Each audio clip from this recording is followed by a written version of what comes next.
అందరికీ నమస్కారం. Welcome to Navya's recipe world. ఈరోజు వీడియోలో మటన్ బోటీ క్లీనింగ్ ఎలా చేయాలో చూపించబోతున్నాను.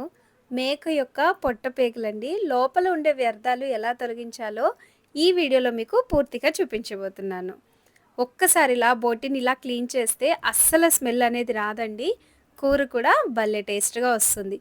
మరి ఆలస్యం చేయకుండా స్టార్ట్ చేసేద్దామా? మార్కెట్ నుంచి తీసుకొచ్చిన ఈ మటన్ బోటీని ఇలా చిన్న పేగులన్నీ వాళ్ళే ఇలా ముడేసి ఇచ్చేస్తారనమాట.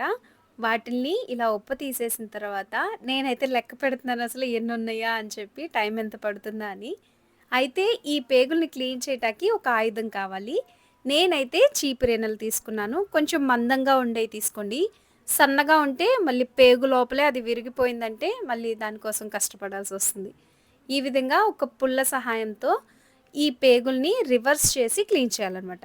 అయితే ముందుగా రివర్స్ చేయకుండా ఇట్లా వాటర్ ఫోర్స్‌తో లోపలున్న వ్యర్థం ఏమన్నా ఉన్నా సరే, ఇలా కొంచెం క్లీన్ చేసేసి చేత్తో ఈ విధంగా రబ్ చేసుకుంటూ ఆ వాటర్‌ని రిమూవ్ చేసేయాలి. దాని తర్వాత మనం తీసుకున్నాం కదండీ చీపిరి పుల్లని కొంచెం ఆ పేగుకి కింద భాగాన పెట్టి, అప్పుడు దాన్ని లోపలికి తోస్తూ పేగుని పూర్తిగా వెనక్కి తిప్పేయాలనమాట. పేగు లోపలికి తోస్తూ. ఇలా ఒక్కసారి చేశారంటే అండి, ఆ పేగులో ఉన్న వ్యర్థాలన్నీ ఈజీగా బయటకొచ్చేస్తాయి. ఇలా రివర్స్ అయిపోయింది కదండీ! ఇప్పుడు ఆ చేత్తోనే ఈ 2 వేళ్ళతో గట్టిగా అదిమి పెట్టి క్లీన్ చేయాలి. అప్పుడే లోపలున్న వ్యర్థం అనేది బయటకొచ్చేస్తుంది.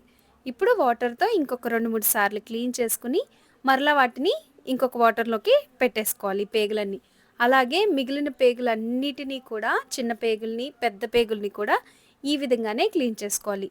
అస్సలు బ్యాడ్ స్మెల్ రాకుండా ఉంటుందండి ఈ విధంగా చేస్తే గనక. ఒక్కసారి తీసుకొచ్చినప్పుడు ఇలా ట్రై చేసి చూడండి. ఇలా మీరు రివర్స్ చేయకుండా చేశారంటే వ్యర్థమంతా లోపలే ఉండిపోతుందనమాట. ఈ విధంగా చేసిన తర్వాత ఈ పేగులన్నిటిని నేను రివర్స్ చేసి క్లీన్ చేసేసాను. దాని తర్వాత రన్నింగ్ వాటర్ కింద పెట్టేసి బాగా 4-5 సార్లన్నా సరే మనం చేత్తో అటు ఇటు లాగుతూ ఈ వ్యర్థాలన్నీ తొలగించేసేయాలి ఇంకా. అంటే నీటి కలర్ కూడా చేంజ్ అవ్వాలండి. అప్పటి వరకు కూడా క్లీన్ చేసుకోవాలి. ఇప్పటి వరకు చిన్న పేగుల ప్రాసెస్ అయితే అయిపోయింది.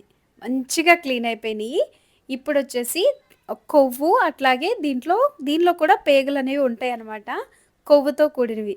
ఇది కూడా టేస్ట్ బావుంటుందండి కొవ్వుతో పాటు వేసేస్తే. అయితే దీనిలో ఇంకా ఏమన్నా ఎక్స్‌ట్రా ఏమన్నా వ్యర్థాలేమన్నా ఉంటే గనక ఈ విధంగా కొంచెం కత్తెరతో కట్ చేసేసుకోండి. దాని తర్వాత ఈ పేగుల్ని కొవ్వు నుంచి కొంచెం సెపరేట్ చేసేసి, వీటిల్ని కూడా మళ్ళీ రివర్స్ చేసేసి మంచిగా క్లీన్ చేసుకోవాలి. స్టెప్ నంబర్ 2 పొట్ట భాగాన్ని ఎలా శుభ్రం చేయాలో చూపిస్తాను. అయితే ఇప్పుడు పొట్ట లోపల కూడా కొవ్వు అలాగే వ్యర్థాలనేవి ఉండిపోతాయి. ఇట్లా 2, 3 సార్లు నీళ్ళల్లో మంచిగా క్లీన్ చేసిన తర్వాత దాన్ని తిరగేసేసి ఒక గిన్నెలోకి పెట్టుకోండి. ఇది క్లీన్ చేస్తూ ఉండగానే ముందుగానే నీళ్ళను పోసి మరిగించుకోవాలి. ఇది మొత్తం వేడి నీళ్ళలో చేయాలి.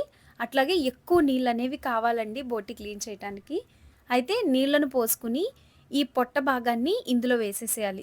మీరు స్టవ్ మీద పెట్టి ఉడికించొద్దు. ఉడికిస్తే గట్టి పడిపోతుందనమాట. ఇలా వేడి నీళ్ళలో పోసేసి మూత పెట్టేసి 3-4 నిమిషాల పాటు వదిలేసేయండి. దాని తర్వాత చూడండి ఎంత ఈజీగా వస్తుందో. ఉడికించారంటే గనక అది గట్టి పడిపోతుందని మాత్రం గుర్తుంచుకోండి. ఇప్పుడు ఒక చాకు గానీ, స్పూన్ గానీ సహాయంతో ఈ విధంగా రబ్ చేశారంటే ఎంత ఈజీగా తొలగొస్తుందో చూసారా? ఇలాగే ఒకసారి మీరు క్లీనింగ్ చేసి చూడండి. ఆడుతూ, పాడుతూ క్లీన్ చేసేసేయొచ్చు.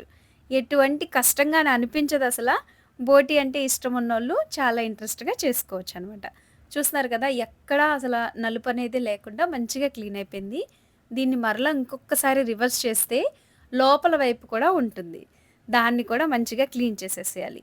ఇది లేయర్‌గా ఉంటుందండి. లోపల వైపు కల్లా మంచిగా క్లీన్ చేసుకోవాలి. ఒక్కొక్క భాగాన్ని తీసుకుంటూ క్లీన్ చేసేయండి. కొంచెమైనా ఈ పొర ఉంటే బ్యాడ్ స్మెల్ అనేది వస్తుంది కూర.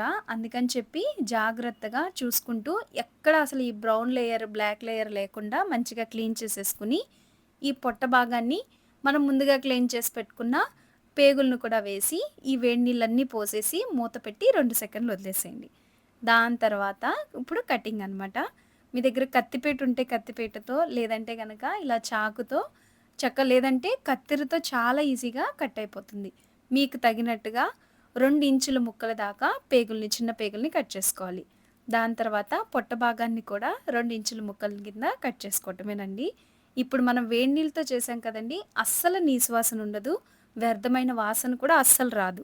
ఇలా వేడి నీళ్ళతో చేయండి. ఫస్ట్ చన్నీళ్ళతో వాటిని రివర్స్ చేసిన తర్వాత వేడి నీళ్ళు పెట్టుకొని ఈ విధంగా పొట్ట భాగాన్ని కూడా మంచిగా మీకు తగినట్టుగా ముక్కల్ని కట్ చేసుకోండి. ఇప్పుడు లాస్ట్‌గా స్టెప్ నంబర్ 3 బ్యాడ్ స్మెల్ పోవటానికి చివరి స్టెప్ అనమాట. దీనిలోకి 1 టేబుల్ స్పూన్ దాకా గళ్ళుప్పు, 1 టేబుల్ స్పూన్ నిండుగా పసుపు, కొద్దిగా నిమ్మరసాన్ని వేసి, వెనిగర్ కూడా వేసేసి బాగా కలపాలి. చేత్తో ఒక 5 నిమిషాల పాటు కలుపుతా ఉండాలి. దాని వలన బోటీలో ఉండే నీసు వాసన అనేది పూర్తిగా పోతుంది. ఇప్పుడు మరలా 2, 3 సార్లు వాటర్‌ని పోసుకొని బాగా క్లీన్ చేసేసుకోవాలి. ఇప్పుడు బోటీ అనేది మంచిగా క్లీన్ అయిపోయింది. కూర వండటానికి బోటీ సిద్ధమైపోయిందనమాట. ఇలా మీరొకసారి క్లీన్ చేసి కూరని వండండి. భలే రుచిగా ఉంటుందండి. నా క్లీనింగ్ విధానం గనక మీకు నచ్చితే గనక నా ఛానెల్‌ని సబ్స్క్రైబ్ చేయండి. లైక్ చేయండి, షేర్ చేయండి. ఇలాగే నన్ను సపోర్ట్ చేసినందుకు మీ అందరికీ నా ధన్యవాదాలు. Thank you for watching.